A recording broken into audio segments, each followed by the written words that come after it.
So if you do not have a USP or a unique selling proposition, it's going to be very difficult to grow your business. Honestly, I see this a lot with streetwear brands. I see this a lot with the athletic lines. People are like, I'm selling leggings or tops and they have great margins, which is good. We'll talk about that here in a second. But if you don't know what you are or how you are different, it's very difficult to try to market it. You need to know who exactly your actual audience is and then figure out what that audience actually cares about, and that becomes your unique selling proposition. So second part here to this optimization or optimizing your audience is the target. Who are you going after?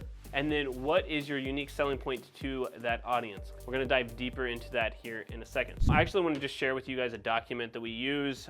If you've been on this channel at all, you have seen me pull this up. If you are not and you're new here, thanks for being here. There's basically 3 parts with understanding who your audience is. The most important one here is your struggling avatar. If you don't know who your audience is, it's gonna be hard to sell them an actual product, especially if you don't have a problem that you're actually solving. Everybody solves some level of problem. That is their unique selling proposition. There may be a lack in the marketplace for a streetwear brand that has and caters towards your needs, maybe a Christian clothing brand. Maybe there is an athletic line, for example, that you've created and you have leggings, but there isn't something that voices, say, like a loud personality. Maybe you wanted a bunch of like different patterns and textures and you wanted greens and yellows versus just straight black and not the classic. But you have to figure out who that actual audience is. So inside of this struggling avatar, I will tell you the answer right now without you having to fill this out. The avatar or the person that you're trying to sell initially, you as the founder, the business owner, maybe you're one of the marketers, this will be helpful for you. The audience is you. At the end of the day, it's your core values, it's your identities, it's your experience, your past knowing. Maybe you're a teacher who created a clothing line for kids, and your past experience and knowing is what's going to give you the advantage and help you create your unique selling proposition. Your past struggles, and then you are that avatar. This is a document for you to fill out. Honestly, it does take some time to fill it out. The average person probably takes an hour and a half to 2 hours to fill it out. And you're watching this video because you want to grow in 2025, not because it's going to be easy. I'm giving you the easiest path forward, but it will take actual work. If you want this document, the struggling avatar, the unique solution, the future paced hero, that are the 3 documents that connect to each other to understand who your audience actually is, you can just comment the word avatar down below. We will send you over that document. You can fill it out. It will be a Google Doc and you can go for it on your own site.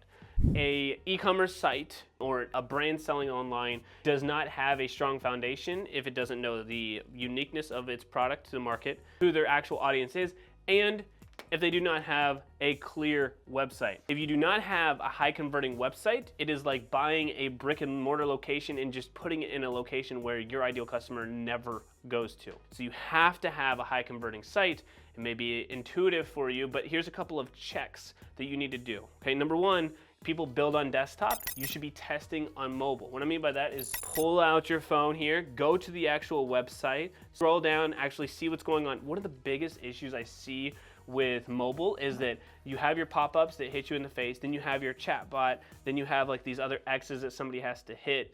And so the mobile experience is a really, really bad experience, and probably 60-70% of those purchases are actually happening on mobile. So if you have a bad mobile experience, you built it on desktop, and you don't test that, it's going to affect you. Another thing that you have to look at is fast loading speeds. Okay, you can use a site like GT Metrics, and it's free. You can go and actually, there's a bunch of them, but it's a website performance and testing. It will give you an actual grade of what your site looks like, basically how the consumer sees it. It will give you a mobile version of your site and responsiveness as well. You gotta have a fast site. Also, clear call to actions. Most of you guys have a website, like for the boutique people, you already know, but clear call to action, okay? The hero image is clickable. I can click this and I go to the doorbusters.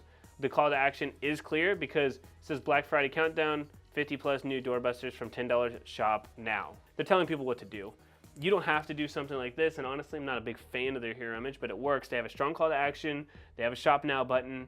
If you just say some kind of quote, which I see a lot, and then you send people to click on this small button, it's not really gonna work. I need the whole hero image, the hero section, to be clickable. One other thing I would add on to this, and this becomes the difference between, and as we do this video, or go throughout this video, I'll consider this more of like beginner versus advanced. If you are more advanced and you're growing and scaling versus starting up, I would be doing A/B testing of your actual hero images, testing them out. Do a week send the same amount of traffic, which one gets more click, which one gets more sales. You should always be testing things. So if you're more advanced, if you are more on the beginner side, don't overthink it. You don't need to do A/B testing. We're not talking about making your first $500 day. When we're talking advanced, we're talking about doing $5,000 days or $10,000 or $20,000 days. Don't worry about A/B testing if that's not you, but please, if nothing else, make sure that it's very, very clear of your call to action. This one will, honestly, it connects with almost everything, but this one, if you do not have it, will absolutely affect the business. So the last one here is called an offer. An offer doesn't have to be a discount. I think a lot of people are confused on what it actually means, but an offer to the marketplace, it can be free shipping, it could be a buy one, get one, it could be a free gift. It doesn't have to be a discount. If you launch with a product or an offer that is easy to communicate and provides immediate value to your customers, your offer should trigger some kind of emotion or excitement or urgency or exclusivity. And that is why I like for people, and especially streetwear brands, you gotta be dropping, I suggest once a quarter, but preferably you're dropping once a month. The number one driver is a great offer, but also is the word new. People just love new stuff. Okay, that's why you're watching this video, is because right now I'm recording this in 2024. Obviously, I want to be ready for 2025, but this is the plan for 2025. And so you are watching this video because you're like, I need to know what's going on now. I need to know the newest thing to grow my clothing brand. That's why you're watching it. Same thing for the drops. If you only drop twice a year, it's gonna be hard. Very difficult, right? People want the newest thing, like, I've already seen it. Give me something new. And then they move on to somebody else. So have a great offer with an actual drop. If you're not doing it frequently, you will lose customers. This is a little bonus for you. I would want you to plan for profit. No, I didn't have it here, so I'm gonna write it down this way.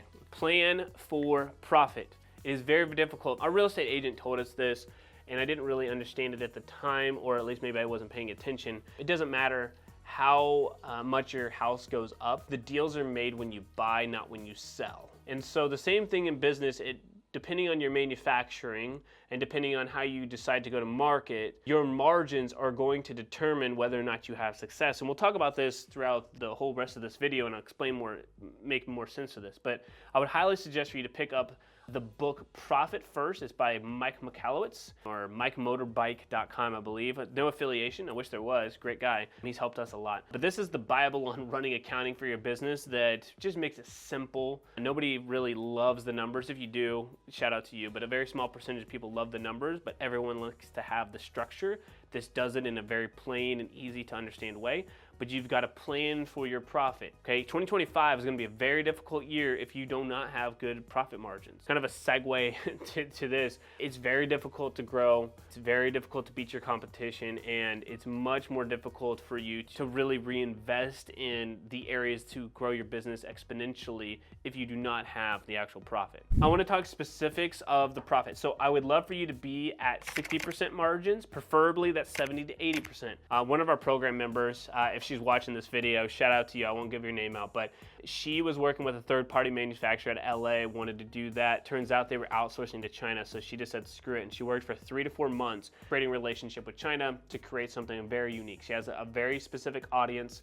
She has a very unique proposition to the marketplace, and then she went and negotiated deals, and she now has a 94% profit margin. It is insane. The chances of you getting that are very slim, but I will tell you right now, she basically can spend up to $120 and still be making profit on the product that she is selling. It's crazy, amazing. She's doing really, really well. So again, shout out to her. Negotiating that profit margin is extremely, extremely important. If you guys are looking for a third-party logistic company and you don't want to hold inventory, but you're ready to kind of like pass that off to somebody else, or you are looking for a manufacturer and you're kind of trying to get away from the print-on-demand model, you can check out Threadbird. We are partners with these guys. They've been around for about 20 years just in the manufacturing business. They're based out of Florida, Orlando, Florida. There's a link in the description down below. You guys can chat strategy. If it works out, great. If it doesn't, he'll point you in the right direction. It's good people. You guys got to have good margins. If you're working off of 30-40% margins, it's very difficult to grow. In the rest of this video, it's not that it won't matter, but it's very difficult to try to grow, and the other areas don't make sense if you do not have margins. All right, so the biggest difference between a company that never really gets legs to grow and one that is able to scale comes down to mastering traffic, and more importantly, paid ads. So I look at this as kind of two main segments here, paid and I'll just go ahead and give it to you now, organic. If you can master paid ads, your whole business will change. Your life could change. Now I want to share with you some specifics of what you need to do to make your paid ads work for you. But first, I want to say a quick hey, howdy, and hello. My name is Aaron. I'm one of the co-founders here at Bit Branding, and we specialize, me and my business partner Christian, I focus on the marketing, the advertising, messaging side of things, and Christian focuses on the website, the apps, kind of the Shopify guru guy over here. He's the creative juices for the brand. We focus on clothing brands. We've served over 250 in the last 12 months alone. And I would really, really appreciate it if you guys would give us a nice little like and subscribe so you do not miss out on any of the latest content. Hey, and if you do this in the next 3 seconds, I will share with you my dream car that I've always wanted. And I'm curious what yours is as well. My dream car from high school. Like I said, there are two different types of content here, or two different types of traffic sources rather. So we got paid, and then we have organic. The number one thing that you have to remember is that you need both of them. Paid advertising, okay? Focus on data-driven media. My favorite, Facebook, then Google, then TikTok. If you are just starting out, I mentioned this, I'm gonna kind of label these kind of throughout the video. If you are just starting out, just focus on Meta. Straight and simple, nothing else. Your clothing brand, Meta, Facebook, Instagram, that's it. If you are doing, and let's just say you're growing, scaling, I'll let you self-diagnose, yourself growing and scaling, then add in Google, then add in TikTok. Now, if your product is like under 50 bucks, TikTok Shop may be a good place to look at. For the most part, just kind of really hone in on just the Meta side of things. To give context, we've taken many brands to $1 million per month off of only Meta. They're just really good, and they're only getting better. So targeting your ideal customer and profile, like we talked about earlier over here, important, but now you gotta drive traffic to that spot. So start small with a test campaign to identify winning creatives and audiences. And once you've validated the best performers, gradually scale that ad spend. How would you do this? Okay, so with good organic traffic, okay, let me pull this up, I'll show you here. This is what I would do, right? So I would go to something like Foreplay. You can comment the word Foreplay down below and I'll send you this exact board. We update this daily, at least 4 or 5 times a week. You can go over there and you can see, like for example, there's like a new drop that's gonna happen. You would envision it for your own brand. Okay, there's that. What about this? Okay, if you had a collection drop, I think there's one more. Okay, that was cool. Here we go. Here's a Black Friday one. Doesn't matter. Could be any sale period. Okay. My point is, you can test these, you can post them organically as reels, whichever ones do the best, right? So if you have them laid out, if I had it laid out like this, if it's like a 1 through 10, and you got like 3 of them over here that are doing better, I would take these 3, and then I would run ads behind it. These bottom 7, I'm getting rid of them, I'm not worrying about them, I'm moving on. So you have those top 3, you put ad spend behind them, and that's really it. The difference here is that kind of more strategic or specific is when you make something like this for organic, if there's not a strong call to action or it's not really ad related, it is just to catch attention, make sure that you refocus it to be more ad related. So have a stronger call to action and make sure that it like tells people what to actually do. That small tweaks, small changes to that. The hook is what got people's attention, or the first 3 seconds. So keep those the same, have a strong call to action, put money behind them. I'm not trying to oversimplify it, but essentially that is really what I would do in that beginning stages. You would want to continuously analyze return on ad spend and optimize that funnel. Those mean probably nothing to you, but let's go to Ads Manager here and I'll kind of show you. So return on ad spend is for every dollar that you spend, you make X amount of dollars in return. So if you spend $1 to make 3, good spot to be in. If you are somebody with, let's say, 60% margins. So what I would do here, and so I would take 1 divided by 0.6, gives me 1.66, which means that I need to make a 1.6 to break even on my ad spend. So if I'm at a 2, I'm quote unquote profitable on my ad spend. You need to determine on your end what that profit margin is. But for example, if I did 1 divided by 0.7, it's 70% profit margins. I only need a 1.4. So 1.5, I'm profitable. See why those margins are extremely important? Yes. You need to look at your return on ad spend, but let me just show you real quickly kind of what this looks like. Over here inside Ads Manager, these are probably the most important numbers that I'm looking at. So we have this set up as a 7-day click, 1-day view. I'm looking at first time impressions. Essentially, This is saying how many times my ad was shown to new people. So 70% of the time on this ad, 61, 44, 40. So just look at this as a percentage, not necessarily a decimal. So first time impression. So 45% of the time I'm showing to new people. Not really where I want to be. I want to be a little bit higher. This particular ad is doing much better, which is the main focus here. 70% are new. The other thing, return on ad spend says 3.8. This number is accurate-ish. If you don't have something like Triple Whale to accurately do your attribution and figure out where your sales are coming from, I would highly suggest to get that. If you're spending $100 a day, it makes sense. If you're not, probably just kind of focus on what Meta gives you. We do have a deal with Triple Whale. There's a link in the description. You can check that out. But if you're not at $100 a day, don't worry about it. It's not worth it. It is very, very powerful. But honestly, don't spend the money if you are not spending $100 a day. So it's saying purchase conversion value, okay, $3,000. So it made $7,800 yesterday.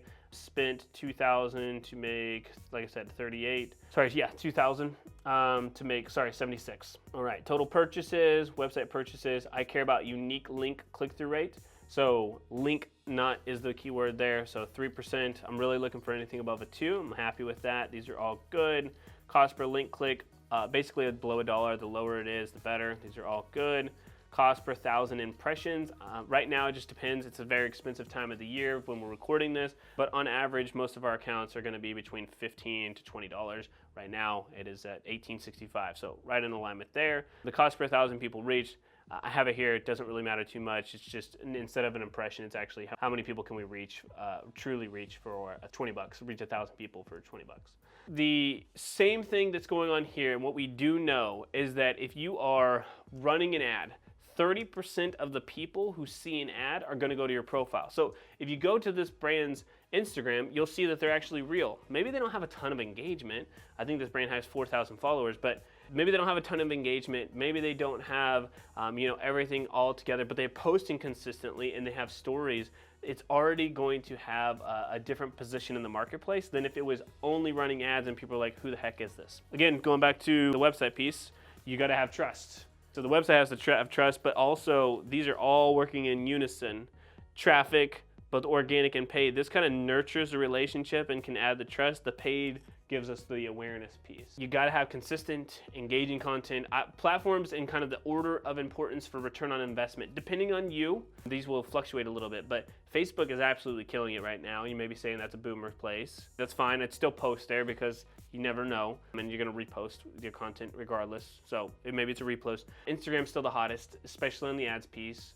TikTok, and then YouTube Shorts. If you can leverage storytelling and behind the scenes and look at the brand, like influencers, user-generated content, partnering with the influencers and encouraging that user-generated content to build that trust and authenticity. A big shout out to Dara Denny. If you're not following her on YouTube, you should do so, but she is great at coming up with concepts and thinking through processes with how to create better content online. And one of the things that she's talking about is the quantity of content and the variety of content that people are putting out, and that being a big determining factor on whether you have success. Meta said that if you are using Advantage Plus Shopping or an ASC campaign and you have 20 pieces of creative or 20 types of ads in there, you have almost a 30% lower cost per acquisition because there's so many different angles that you can hit your audience with versus just taking this and saying, okay, great, here is a static image and hopefully it will sell. That's a little bit of the beginner side.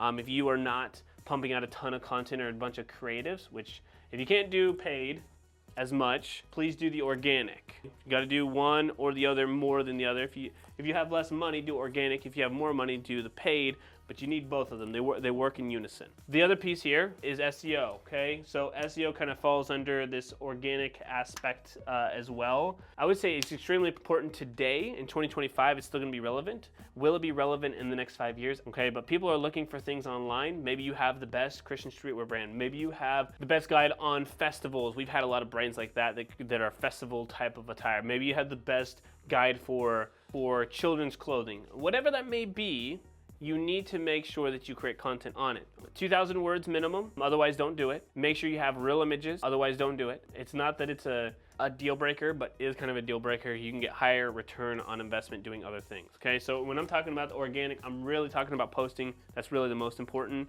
And then if you want to add in SEO, you can, if you can put it in there. ChatGPT is a great tool as well to help you. Please don't copy and paste exactly from ChatGPT. It's not going to be your friend, okay? It is your friend, but also don't completely rely on that.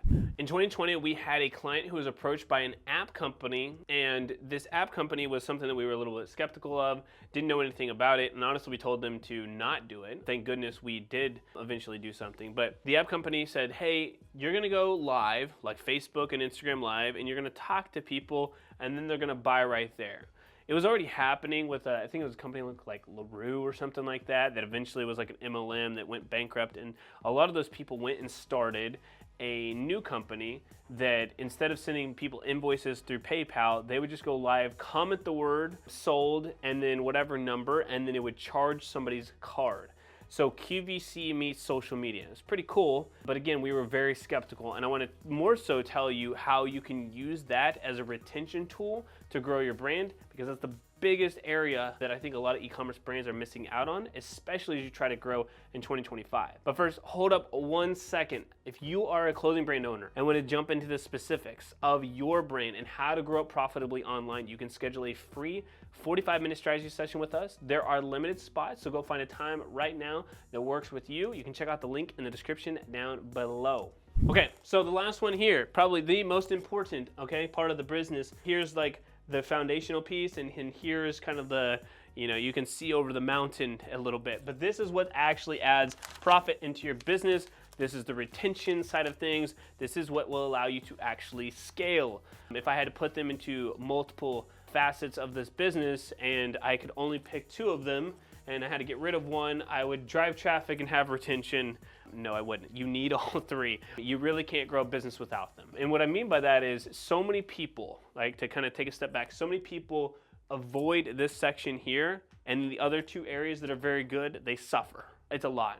30% of your customers should be coming back. As clothing brand owners, it is not intuitive to go and buy. It's not a consumable product. Not like a drink like Prime is, or like makeup or eyelashes or anything like that that are just kind of built-in repeat customers. Clothing's not. Contrary to what a lot of people believe that, oh, you got to buy new clothes. Yes, but not from that particular brand. You have to earn that business. But this number is the number you should be shooting for. This number right here is extremely important. 30% of the people, I don't care at what window of time you do it, 7 days, 20 days, 30 days, 90, whatever, 120, 30% of the customers must be coming back. Okay? It's why I said early in the beginning of this video, you should be doing new drops, preferably monthly, quarterly at the very least, because you need that newness for the returning customers. They're not gonna come back and just continue to buy the same thing. Luckily for you boutique owners, some of you guys drop new products daily, and guess what? It's a little bit harder to do, right? I know you gotta have inventory, whatever else, but it is why a lot of boutiques can scale a little bit easier in the beginning. They have other issues that they have to run through, but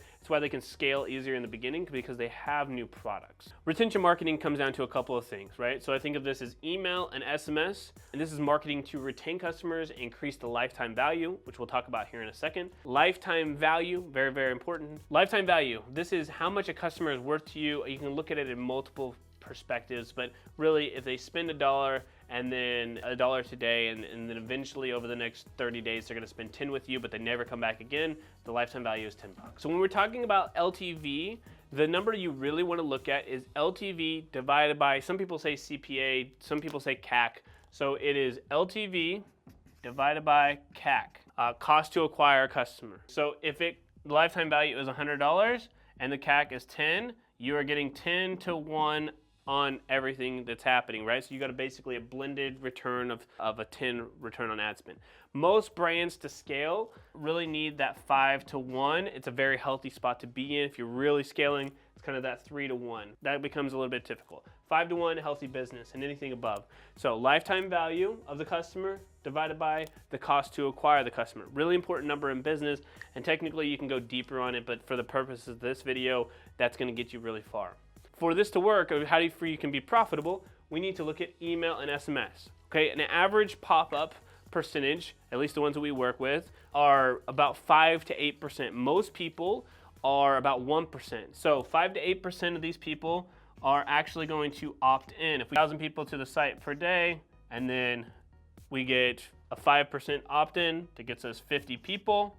Okay, we do know on average that about 10% of those people are going to purchase. 5 purchases, let's say just for easy math here, the AOV is 100. Now we have $500 that all came from our email list. That's a big chunk of revenue.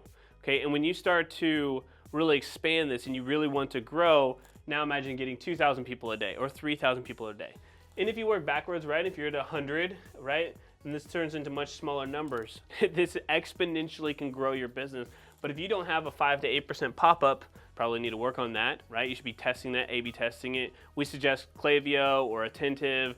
PostScript's okay, OmniSend's also okay, whichever you prefer. Klaviyo is kind of the gold standard what we use. But 5 to 8% opt-in, and then 10% of those people are roughly going to close through your welcome series. Please make sure you have a welcome series created. If you don't, just comment the word flows down below. We have a full series that we'll give to you. Just comment the word flows down below, and I will send you over a link to our Klaviyo email flows as well that will give you an answer to this. The other things that you can do to make email and SMS much more profitable for you, segment that list. You need a 60-day and a 90-day engaged, even a 30-day engaged, and make sure that if you are warming up your audience and they're landing in the inbox, do like a 30-day engaged, make sure that they actually open before you start to open it to the 60 and 90-day engaged. Segmentation is extremely important, and you can segment by new versus repeat buyers. You can segment by age, you can segment by gender, you can segment by like what they've purchased in the past, but please segment the audience and get very, very specific, okay? One prediction that I have in 2025 across all things is that because of AI and because of this marketing phase that we are going through with making sure that it's kind of a full funnel, if you will, is that everything should be very personalized to that person. We're not to the point where it's gonna say Samantha or James or John or, you know, Ahmed on the other side of this video, but we are getting to the point where we're talking very specific to a very specific audience. Please be personalized, and segmentation through email and SMS is most important. If you don't use SMS, please do that. You don't have to send them, just at least collect them, so email and then SMS. I would also set up automated workflows like I mentioned earlier, right? So welcome series, abandoned cart, basically a post-purchase, upsells, re-engagement campaigns if they're about to go out, and then make sure that also, like I said, if you don't have anything for SMS, that you at least collect them, so whenever you do a launch or you have Black Friday or a major sale or collection drop, you can actually use those. And then the last one here, to increase LTV, is something that I think will really, really be growing in 2025. I would say the boutique world does it through Facebook, and the streetwear brands kind of do it through Discord, but you got to build a community. Whatever that may be or look like for you is dependent on who your target audience is, where do they reside online, what's your unique selling position, and that will give way to how you actually create a community online, because you'll know exactly who they are. Give them perks, give them VIP, whatever it may be, bring people in to that community aspect. It's extremely, extremely important. One thing to mention, to make a personalized experience online, you can use something like Joofy. It's 24-hour support. They can also message on Instagram DMs. We are partners with them. It's an extremely powerful tool. If you don't have enough traffic, it's actually free for you. But this is the selling that can be done that is personalized to you without really having to do any of the work. You train it one time, it's built off of AI or a GPT, so it's very, very powerful. But anyway, go check out Joofy down below. As a little side note, big thing I think, my prediction for 2025 for clothing brands as well that will be very helpful, you got to incentivize customers to refer friends.